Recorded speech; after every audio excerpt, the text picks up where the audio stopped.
in the month of July about the book of Ephesians. And the author of the book of Ephesians is a guy named Paul. He was formerly Saul, and almost every letter he opens up by saying that he is a slave unto the Lord, or a bondservant unto the Lord, because he had so totally given his life over to the service of God that it dictated his actions and everywhere he went. And if you study Paul and you study his writings, one of the things that you'll find out about Paul is that Paul lived his life in a way that would reflect that it all counted on him. That all of Christianity counted on whether or not he could reach one more person. That the world's acceptance of Jesus Christ as Lord and Savior all depended on whether he could go to one more town, into one more village, into one more house to reach one more family. That family might ultimately be the family that was going to take the gospel and then spread it all over the world. That's the way Paul lived his life. It reminds me of a story of the worst evangelist in the South about 70 years ago. The worst evangelist in the South about 70 years ago was a guy named Mordecai Ham. And many of you have heard the story of Mordecai Ham, but if you haven't, it's a great one because his revivals, his big tent revivals went in reverse. Mordecai Ham would show up and there might be 100 people on night one. And night two, there'd be about 75. And night three, it'd be down to about 30.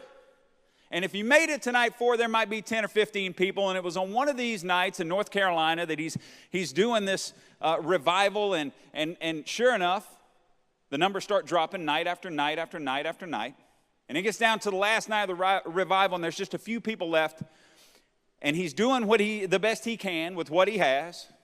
And he gives the altar call. And that night, one 15-year-old boy got up and walked down to the altar. And that 15-year-old boy's name happened to be Billy Graham. So maybe it all did depend on Mordecai Ham. Just doing one more night, one more thing, presenting the gospel the best way he could, that one more time, just doing what he was supposed to do. And it really challenges me, and it gets me thinking, man, what if the blessings of Grace Church depend on what I do? What if the blessings that God's going to unlock for this community, for the city of Houston, what if it all depends on not Pastor Brett and Pastor Scott, not on me or any of our other pastoral staff members, but what if it depends on you? What if you are the conduit to the miracle that's going to unlock something incredible for Grace Church and our city? I wonder how. What if it's not the president? What if it's not our Congress? What if it's not the government at all that's going to change our nation? What if it completely depended upon you? What if it depend? How would you act?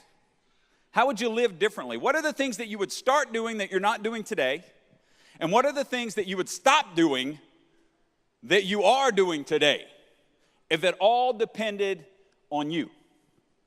I think we're all faced with that question, is what I'm doing, well, does it really matter? Like when it's time for tithe and offering and the envelopes come around and man, I'm a little short, my piddly little amount's not going to make much of a difference. But what if it was your amount that God was watching and it was that particular piece of giving, that amount that he was going to pour his blessings upon to unlock millions and millions and millions, ultimately to build his kingdom and reach more and more and more people? What if it was? Would you give it then? What if it was your service? What if it was you working in the parking lot as people are driving in with a smile on your face and directing them in the heat and the humidity and the rain, when it's uncomfortable and not enough people will volunteer? Man, what if you just take one shift off? What if you just don't bother to tell anybody? You just don't show up because, man, you need a break. Would we do that if it all depended on us? That seems like a lot of pressure. Seems like maybe I need to be doing more. The truth is you don't need to do more. You just need to do what you've been called to do. You just need to do what you've been called to do. I want to read